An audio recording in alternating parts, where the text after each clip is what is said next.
My name is Edgar Beas, and I am a graduate diversity officer for the Office of Graduate Division at UC San Diego. And been collaborating with CASP in these types of presentations for the last couple of years, and I'm really, really excited to see you all here and to see that many of you becoming interested in graduate school.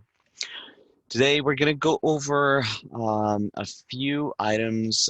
Hopefully, we will cover most of what you would like to learn for graduate school as far as what it is, how to look for programs, what type of degrees are out there, et cetera, et cetera. So we will go ahead and go over that. And at the end, I will be going over some graduate school application in a little more detail. But first, what I want to do is take the time that we have right now to do a little poll. And what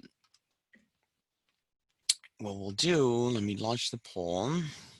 If you can go ahead and answer the question that we have, the two questions that we have right here, then once everyone has voted, we will see the results.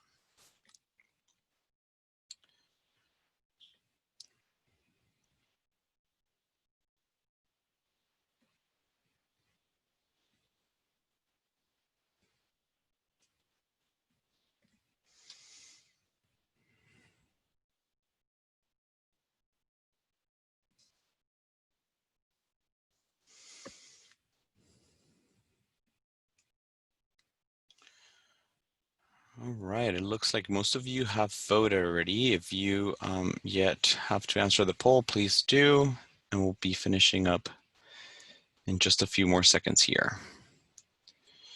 Okay, I think most of you have voted. So let's go ahead and see the results. So,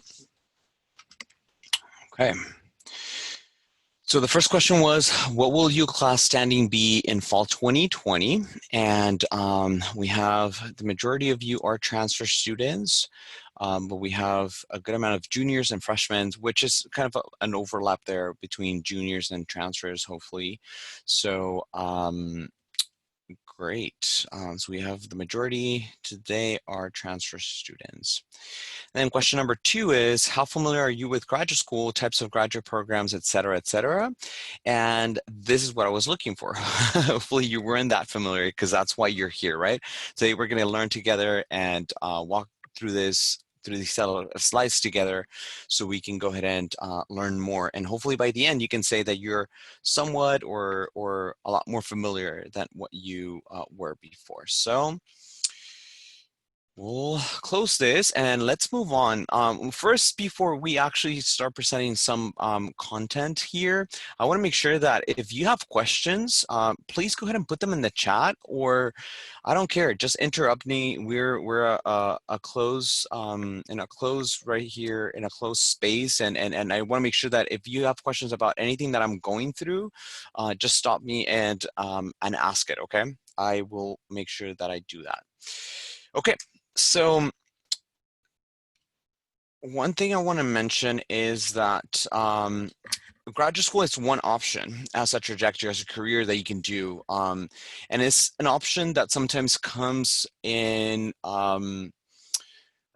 becomes more planned, less planned. Sometimes you might run into it in a conversation with someone, and you might start looking at these options, especially now when you and I see that the majority of you are transfer students. This is where you start looking for what's going to happen after you complete your program, right? Especially now that you've gone through the first 2 or 3 years of your or more of your undergrad experience. I think graduate school might look like a viable option for you.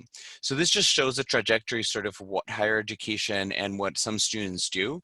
So it's just like after your bachelor's degree, some people do go and take a couple of years off, maybe a year off, which we call gap years. And then after that, they start applying to graduate school, or they start looking for other opportunities such as work or gaining some experience in industry.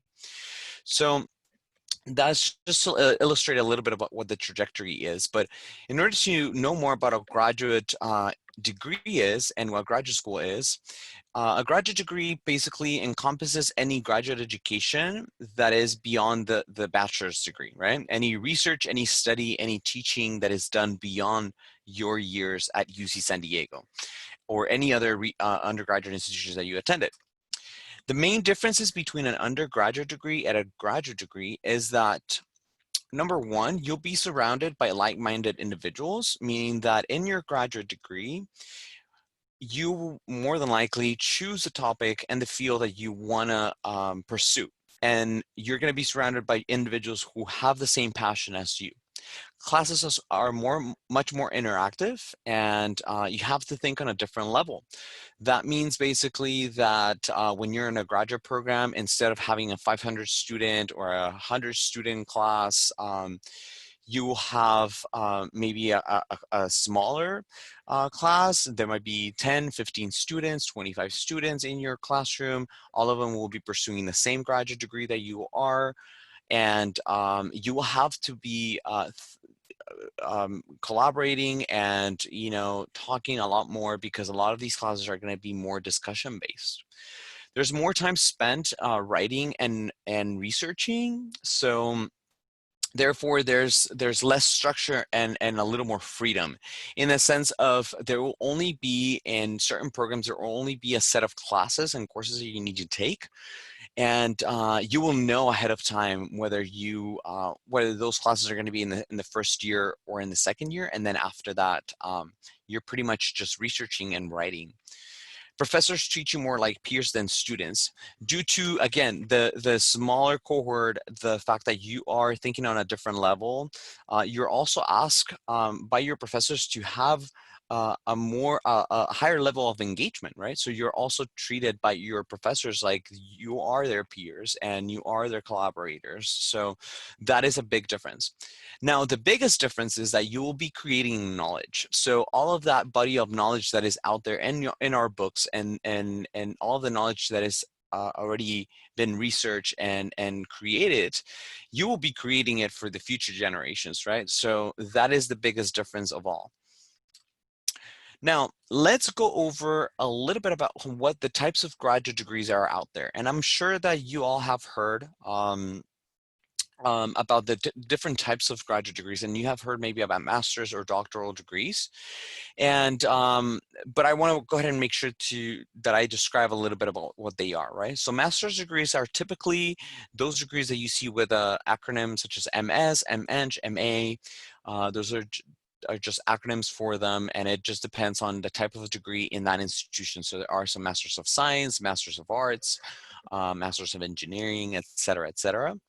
And then we have that those master's degrees are typically 1 to 2 years in length if you do them full time. If you do them part time, and if they have that option, usually they're 3 years. Now, most master's degrees are coursework based. And you would know that by asking the coordinators at that program to know if you're going to be taking courses for the 2 years, or how basically it works. You may or may not have to do a research thesis, and the final requirement is a comprehensive exam or project. A doctoral degree is typically you will typically see those by PhDs. Those are just Doctor of Philosophy, and they're typically 5 to 7 years in length, full time. Courses are only in the first year or two. And then, as I previously mentioned, you will be doing most of your coursework in the first couple of years. And after that, it's all about the research and writing your dissertation, which is your final requirement in order to complete your doctoral degree. You need to have a dissertation and defend that. So depending on the field, terminal degree might be a master's or a doctoral program. So let me just give you one example. So a terminal degree is just the last degree that you could do in that field. So let me just give you one example, and that is arts, right? In the fine arts, the MFA, the Masters of Fine Arts, is the last degree that you could do in that particular field, okay? All right. let's move on to the next one. So why consider graduate school? So there might be a few different reasons why you want to pursue graduate education, and one might be because it's a personal goal of yours and someone has, instilled that goal in you, right?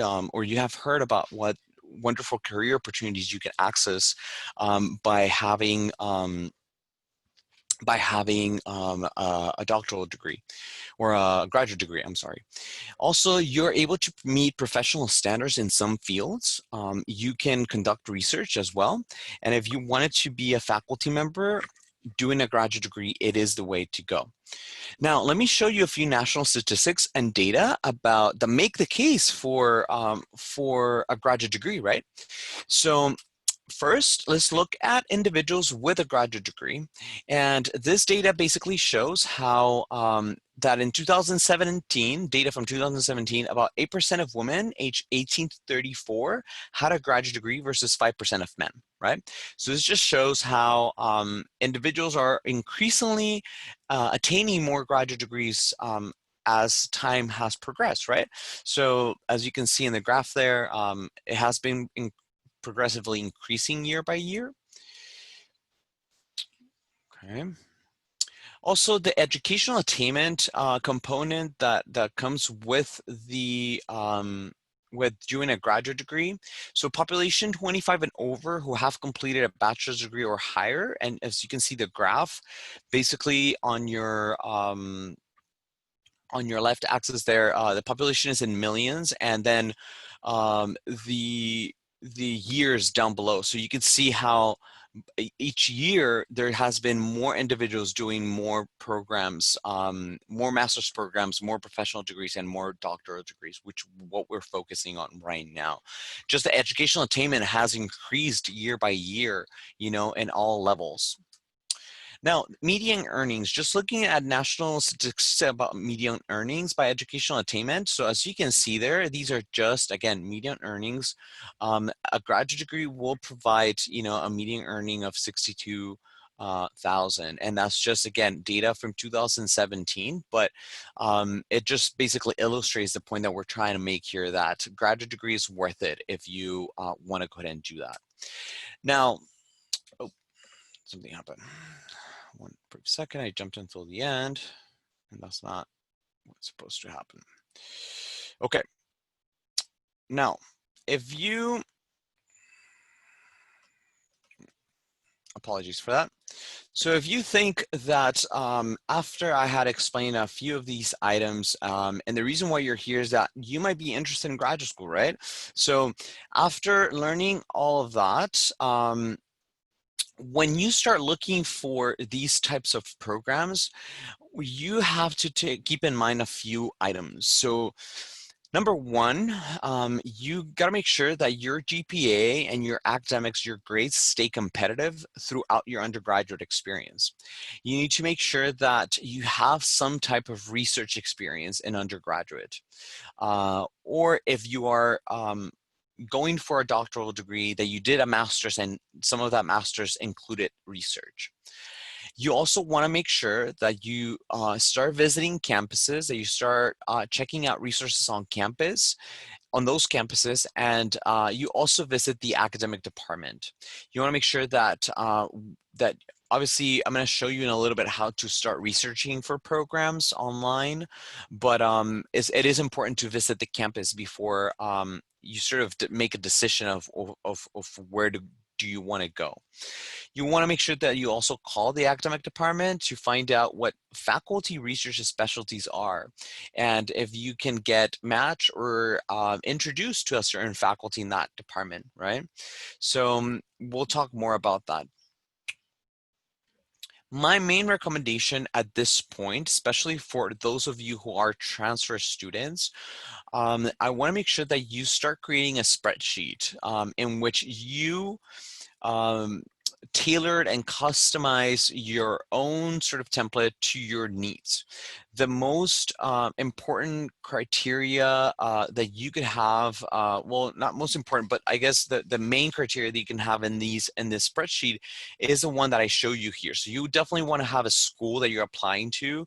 You definitely want to have a program that you're applying to. So within that school, what program are you applying to? What is their deadline? And maybe you want to have faculty members there. I included there in this example, city, state, rankings. You can include as many different columns and as many different factors that you think are important to you. That's where I would recommend. So start creating it right now, even if you don't have any, if you haven't done any research, if you haven't done any work on graduate school, but just create one so you can start inputting things as you go. Now, identify faculty in the program of interest who you will work with. Make sure that you put them in the spreadsheet. Depending on what type of work they're doing, if you're interested in them, this is going to be a good place to put them. I'm going to keep doing. I'm going to keep making reference to this spreadsheet as we go through the presentation, because I just want to make sure that you visualize how this spreadsheet might look and what items can go into this spreadsheet, right?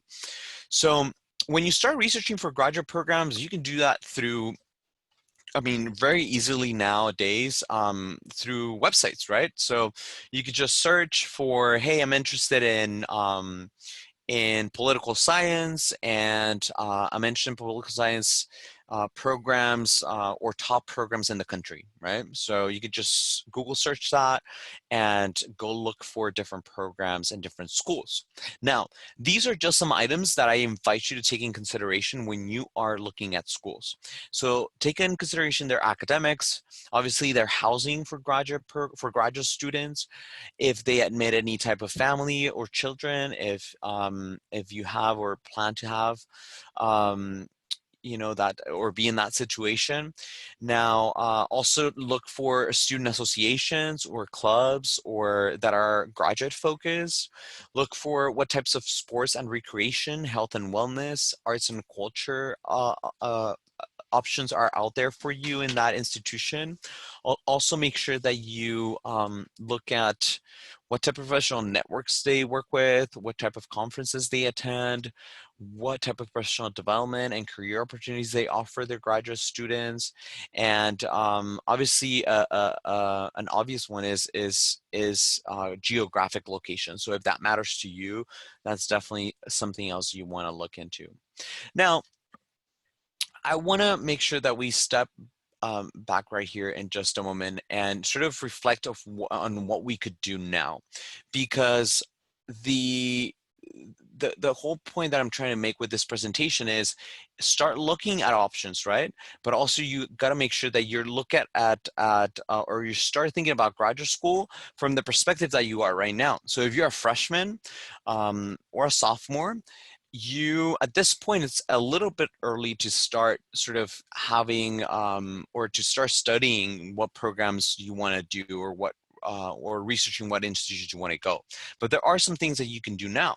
So you can definitely get a good start with good grades. Make sure that you seek out co-curricular activities or opportunities, meaning get involved in clubs and organizations that are specifically related to your passions, right? To what you want to do. Make sure that you visit your career center on campus and that you schedule an appointment with one of their advisors to make sure that you go over, even at this point, just going over basic career information could be really, really helpful. Try to conduct undergraduate research, but this is going to be something that I would recommend doing all across, right? From freshman to senior year, try to get some undergraduate research in the books, in your record. And then also, at this point, it will be a good time to ask about any type of combined programs. At UC San Diego, I know that there's a couple of programs that offer a BS or a Bachelor of Science with a Master's of Science. So those are just combined programs. So when you meet with your advisors, with your counselors, maybe it will be a good opportunity to ask about those. I'm going to put these two together, juniors and seniors. So number one, continue to maintain good GPA. Juniors who are starting here this fall. I was a transfer student myself. I know how hard it could be, in the transition, but you have programs and people like CASP, you have people like me, and other people on campus that you can rely on. So make sure that if you have any questions, if you are struggling with transition, or if you're just simply having a little bit of a hard time just getting used to the new system, particularly the transition from maybe having a semester versus a quarter at UC San Diego could be a little tough, but I know it's manageable. It's something that many other students have gone through. So you're not alone on this. Make sure that you seek some help. So, but it is imperative that you continue to maintain your GPA, right? A good GPA, good grades, that is imperative. Now, take on leadership opportunities if you have a chance. If you were involved in some type of student organization, make sure that participate on the board, right? Take a leadership role in that. Get to know some faculty. This is a really good time. You starting at UC San Diego, it's your perfect time to get familiar with faculty and attend their office hours and make sure that they know who you are, right? That you are not just one more student in their class, right? And you have resources such as CASP that can definitely help on that as well. How to approach a faculty, they can help with that as well. Now, consider summer research programs. And again, as I said, research programs I'm going to talk about in just a little bit, but I think those are really important to do at any point in time during undergrad. And they're, I think, key if you want to pursue a doctorate degree.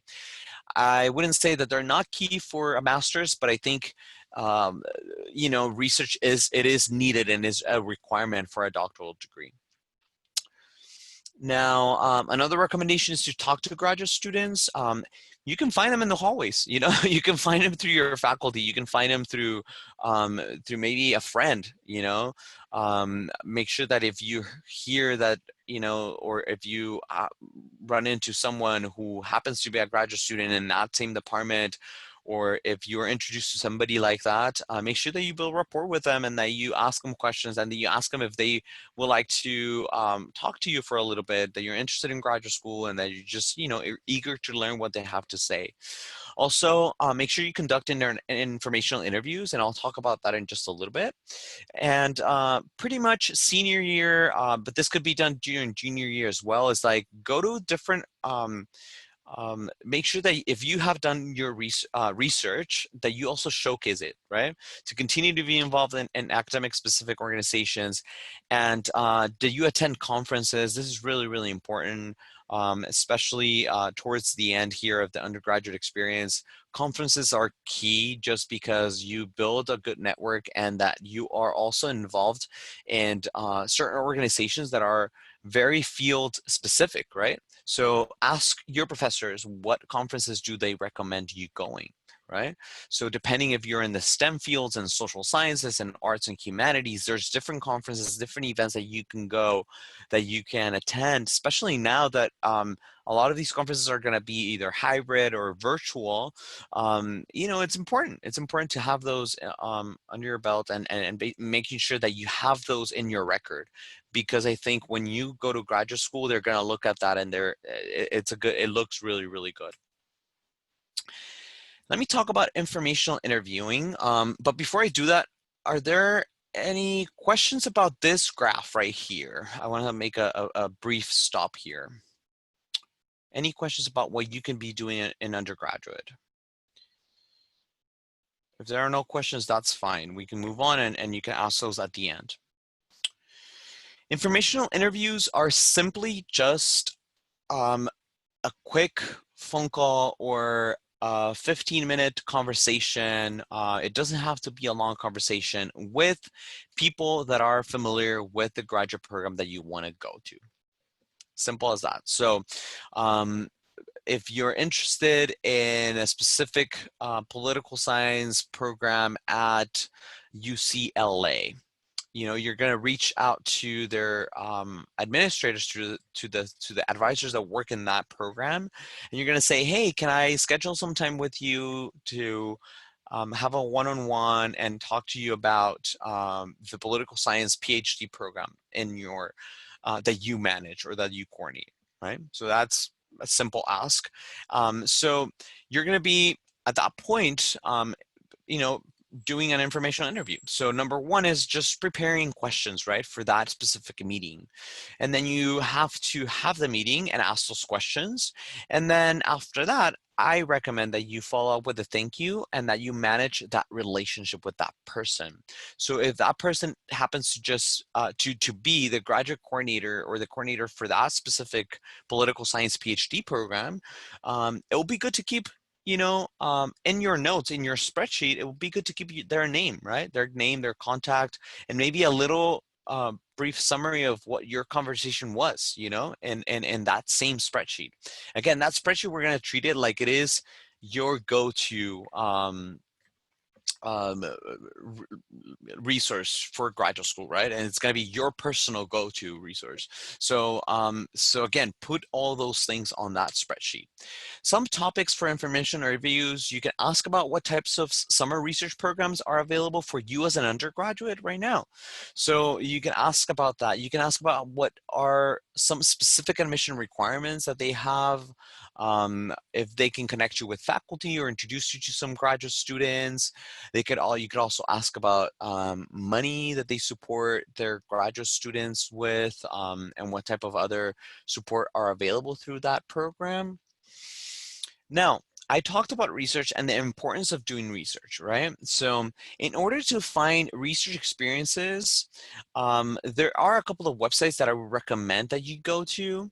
Number one here that I would like to just mention, and I don't know if you might start hearing this thrown around in conversations. Some people might say, have you done any REUs, right? Or have you thought about an REU? It just means basically a research experience for undergraduate students. So in your case, again, these will be opportunities for you to do research at another campus. And a lot of the times they actually pay you to do those research experiences, right? Or they come with a stipend, or, but you don't have to pay for them. So you can search in Google, and my recommendation is just to throw the REU acronym after either your field or the campus that you're interested in attending. So in this case, hey, I want to find out what types of REUs are available at Stanford, right? So REU Stanford, and you will hopefully find a list. But I think that's a good way to start there, because if you want to be more specific about the type of REU that you want to do, this will be a way to go. Now, you could also say summer research, UC Berkeley, right? That's another way, or research opportunities for undergraduates. This is a website that I recommend, is by the NSF, by the National Science Foundation, and they have really good search tool for REUs that are just across the board in different fields. So they're not just STEM specific, but there are a couple of other just for STEM fields, opportunities board at sacnas.org or cientificolatino.com/REU. That's a particularly really good website, aside from the REU list that they have, for anybody who's interested in graduate school, okay? Anybody, it is a really, really good website. They tend to focus more on STEM because that's sort of the nature of the people who update, or I guess the nature of the website and the organization, but it is good general advice for everybody. Now, at UC San Diego, you're going to have an opportunity to do research, right? Whether you find those research opportunities through your faculty, right? Or you find those through the Academic Enrichment Programs Office. So now that you're going to be starting your studies here, make sure that you have this resource written down and that you contact them as soon as you can, right? So the Academic Enrichment Programs Office, if you go to their website, you're going to be able to see how many different programs they have available for undergraduate students in many different fields. And those are opportunities that you can do on campus, right? To get some research experience, to get some preparation for graduate school, right? These are all opportunities that are available to you as a UC San Diego student. For those STEM majors or STEM fields, there is a program called UC Leads that is not part of the Academic Enrichment Programs Office. And particularly if you're interested in the UC Leads program, which provides research opportunities for students interested in pursuing a PhD, let me know because I happen to be the coordinator of that program. But let me know. You can reach out to me either by chat in this workshop directly, to me, or you can send me an email. My contact is going to be on the last slide for you. All right. So getting involved in a student organization, you can find student organizations by accessing this website. You can find what the different ones we have available. I would say focus on the ones that are for undergraduate. There are some combined as well, which is a good place for you to find some graduate students, right? So look for those. Again, try to participate in those. It is really good experience, and if you can, occupy a leadership role, it will be really, really good too. Okay. Now, a graduate application in detail. We have about 15 more minutes, and I want to make sure that I might go really fast through the different aspects of the graduate application, but I want to make sure that you at least get to hear those, because we can go into much more detail about what these requirements are, but I want you to at least start listening to what these are, right? And again, if you have more specific questions about these requirements, you can definitely ask me or reach out to me, and I can help you with those. Typically, a graduate application and a graduate program, I mean, you have to complete that application for it, right? Typically, you need to apply, start applying in the fall of the year of the basically the fall of the previous year. So if you want to start graduate school in 2021, then you have to start applying this year, 2020. So typically a graduate application looks similar to what the undergraduate application was for you, but there are many differences. So a graduate application, it is basically made up of transcripts, resume, CV, letters of recommendation, statement of purpose, and there are some other requirements such as GRE tests or other types of tests depending on the field that you're going. The number one is the online application form. So as I said, a graduate program requires you to complete an online application. So my recommendations around these is that you follow instructions closely to make sure that you have a complete application. Make sure that if you're submitting any documents, that you also put your name on top of every document. That you're submitting your application by the first deadline and not the second deadline. There are some in graduate school and graduate programs, there are sometimes certain degrees or programs that allow you to apply, or they have like 2 rounds of application reviews. We always recommend that you apply by the first deadline, always, the first round. Make sure that you type in all the form fields and that you have a complete application. Ensure that your application is filled completely as well. Number 2 are the transcripts. Make sure that we're going to need transcripts if you're applying to graduate school from every single community college or undergraduate institution that you attended, including those graduate programs. So even if you apply, if you go undergraduate or bachelor's degree to master's degree and then to doctoral degree, when you're applying for the doctoral degree, they're going to ask you for your master's transcripts. Okay, so that's really good to know. Now, there is a common question around this, that is, when I transfer from a community college, my grades and my courses get transferred and get inputted into the UC San Diego, in this case, transcript. And that is the case, and that is fine. You do not have to submit a separate a separate transcript in most cases from that community college. They will, the one from undergraduate will suffice. Now, resumes are always important. So another recommendation I make is that throughout your undergraduate experience, you keep your resume updated, right? With things that you have been doing, with positions that you have occupied or roles that you have taken, and that you keep updating your resume, right? So I would say if you have a lot of experience on that particular field that you're applying for grad school, list only the applicable information to that field. Make sure that you have, I'm sorry, I skipped the first bullet point here, but make sure that you have a subject matter expert edit it. So if you are a biology student looking for or doing a resume for graduate school, make sure that you have someone who is in biology to go ahead and review it for you or help you put it together. Make sure that there's quantitative data or specific scores for your GPA and your GRE. Make sure that your resume is not more than 2 pages. And once you get into a lab and you start doing research and you start publishing different articles and different publications with faculty in your lab, then you might need a CV. But at this point, a resume is enough.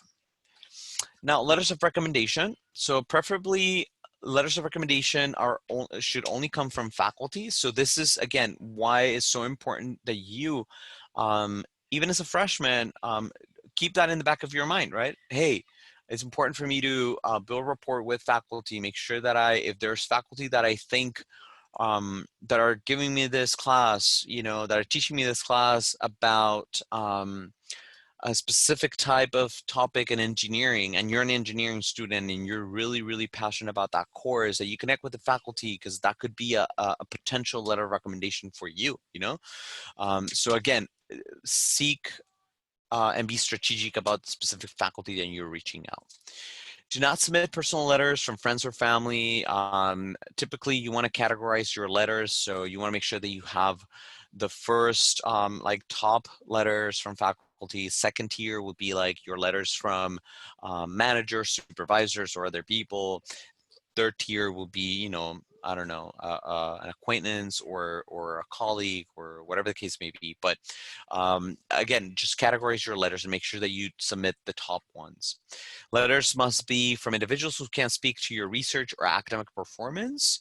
And there are some differences between generic letters and glowing letters, what we call it.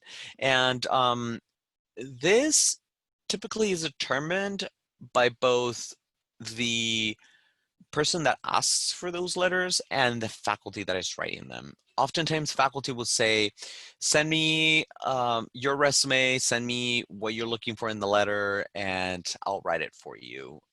Or if there are some faculty that know you better and that feel more comfortable just writing the letter by themselves, oftentimes we will find that those are the glowing letters, right? Those faculty that really, really, really know you. So make sure that you submit, that you ask them before you submit their name and contact, that you also ask them professionally for the letter, and that that if the recommended slightly hesitates about writing the letter, I would say think twice about submitting that letter, right? Because I mean, that could be not a really good letter for you or something not good. Okay, we're almost done here. Statement of purpose. Make sure that it describes your career goals and how your past experiences have prepared you for your desired path. You should customize your statement of purpose for the type of research that is happening at that institution that you're applying to, and that you want to tie your interest directly to potential advisors and their research. Remember how I said to keep a tab or a column for faculty in that institution? So this is where you want to also tie it in. You want to tie in your interest in your field with the faculty that they have, okay?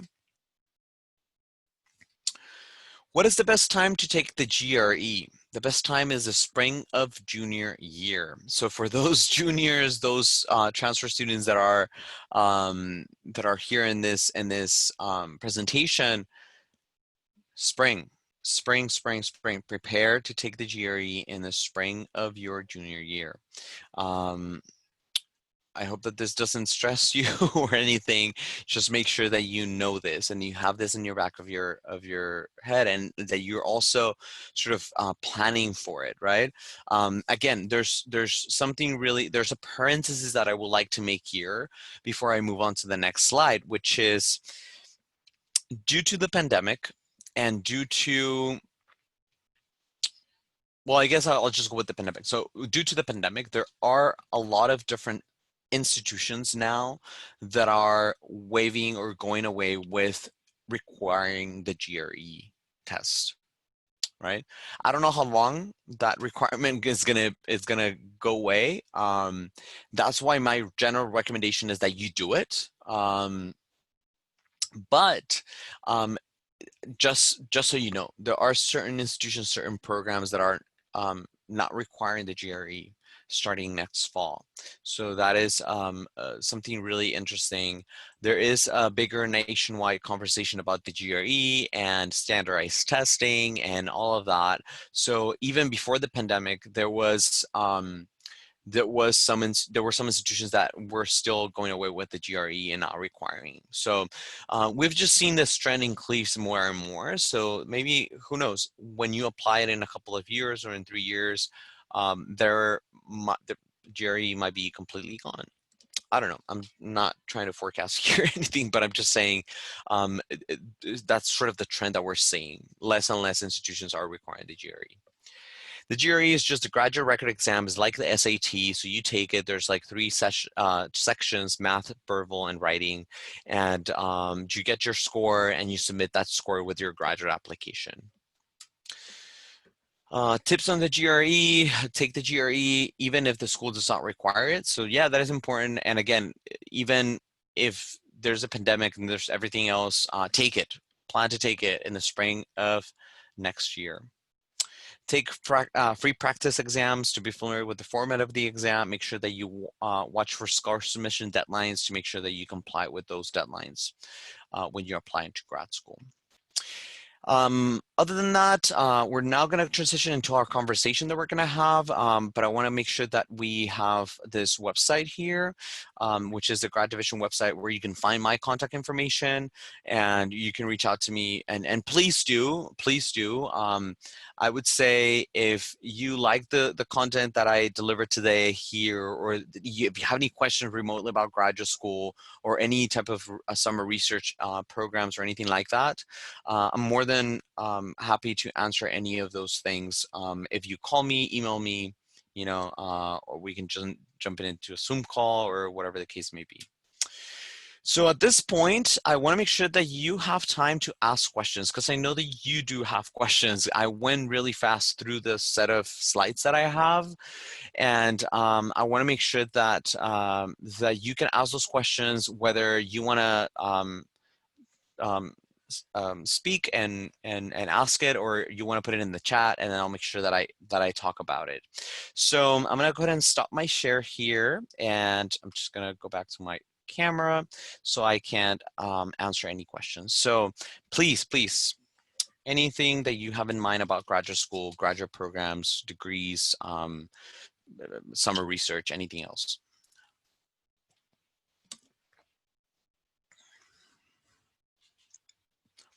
Remember that asking these questions and raising your hand to ask these questions is important. There might be somebody else that is thinking about the same thing. So again, any questions?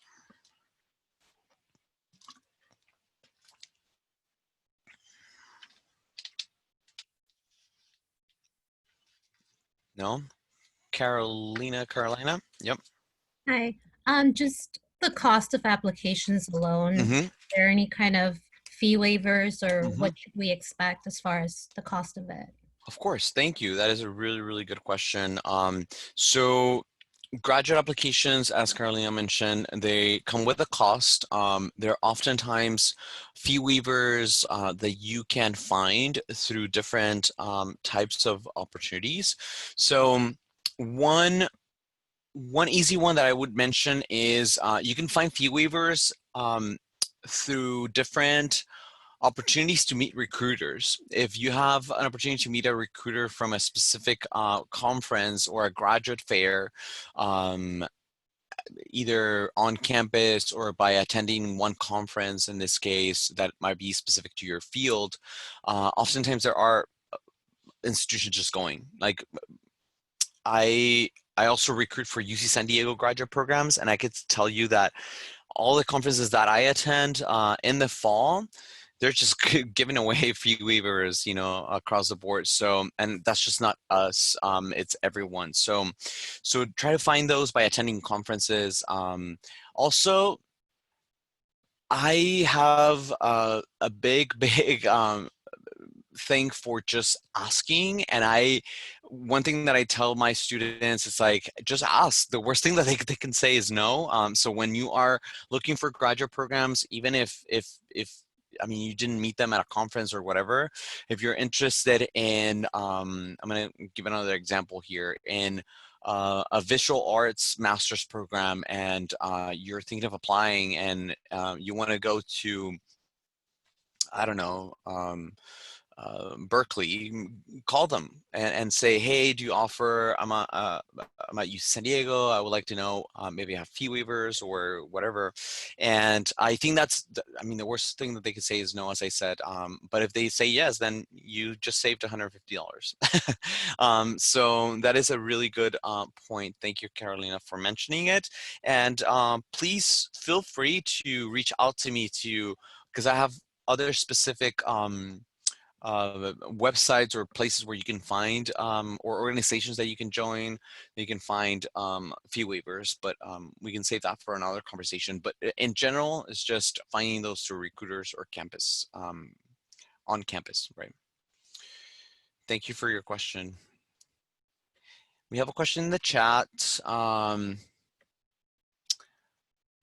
Are there any internships for students interested in medicine? So to all of my students here in this presentation interested in the School of Medicine or in you know, pursuing medicine as a career, my recommendation is generally that you reach out to the School of Medicine at the you reach out to the School of Medicine here, for example. There are some opportunities for students through the Academic Enrichment Programs Office that they partner with the School of Medicine to put together for students that are interested in health sciences or in medicine.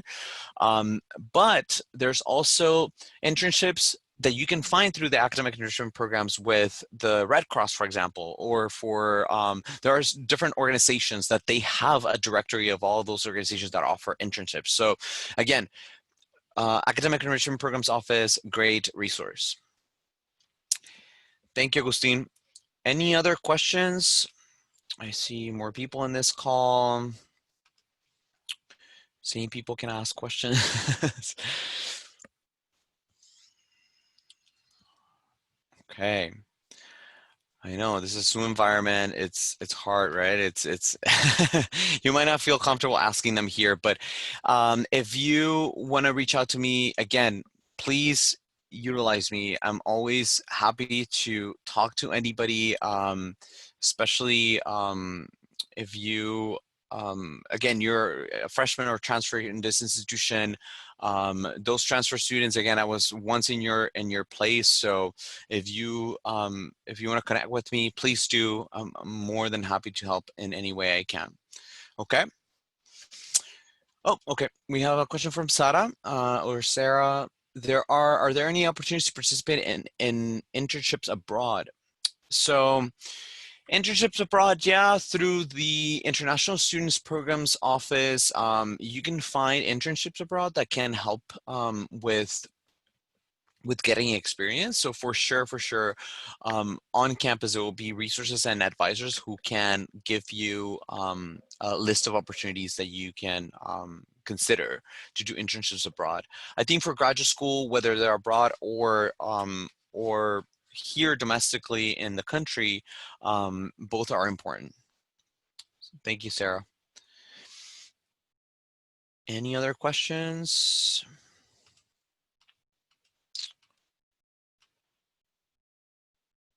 Okay. All right, well, Angela, Karen, thank you for having me, and thank you everybody for coming and taking some time of your day to listen to this information. I think it's really important. I really want to commend you for taking the time for something that is really important as your future, and the fact that you're here, that you took this 50 minutes to listen to this information and to meet me here says a lot, and I think goes a long way. So just keep the good work.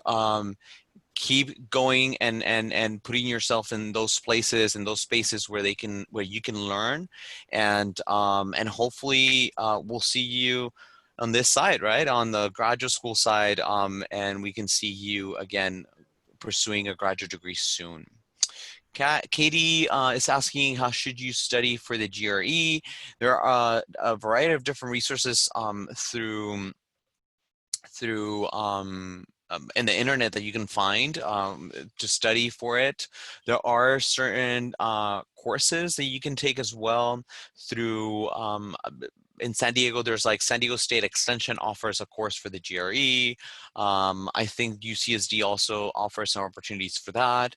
The Academic Enrichment Programs Office can be a good resource to find out how or what GRE opportunities are out there. And Karen mentioned Extension. So yes, Extension is a good place, and that's where you can find the prep courses for the GRE. Okay, thank you, Katie, for that question. So yeah, thank you, everyone. Angela, Karen.